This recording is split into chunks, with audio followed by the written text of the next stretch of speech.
Bakit nag-cheat ang mga babae? Ang mga babae emotional. Yun napansin ko sa mahabang panahon. Ang mga babae emotional. At syempre, in every rule, there's always an exception. May mga babae emotionally stable. Pero karamihan ng mga babae, di masyado. Ngayon, tatabihin mo, bakit nag-cheat ang mga babae? Kasi hindi nila nakukuha yung emotional stability galing sa mga lalaki nila. Hindi nila nakukuha yung emotional stability galing dun sa mga kasama nila sa buhay. So kung hindi nila nakukuha yung emotional stability, hindi nila nakukuha yung financial stability at lahat ng stability na kailangan nila galing dun sa lalaking napili nila, hahanap sila ngayon ng iba. Hanap sila ngayon ng iba. Eto ang mabigat. Alam mo sa mga babae, kung nandun ka na doon sa ganung punto, edi makipag-iwalay ka na lang, hanap ka iba. Palagay mo, hindi ba naman yun ang pinaka-the best sa'yo, diba? Alam mo, hindi kasi normal na ang mga babae nag-cheat eh.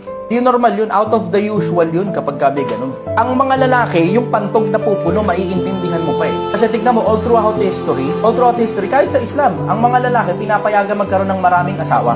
Tapos yung mga hari dun sa unang panahon, sa panahon ng Biblia, marami ring asawa eh. Pero tignan mo, meron bang reynang maraming asawa? Wala. Walang ganong istorya eh, di ba? Meron man, exception to the rule. Ano ibig sabihin? Ang mga lalaki napupuno ang pantog. Pero ang mga babae, pag nag-cheat ang mga babae, common. Ang may diferensya doon, yung leader niya. Kasi bakit pa kakailanganin tumawid dun sa kabila kung kumpleto na sa'yo?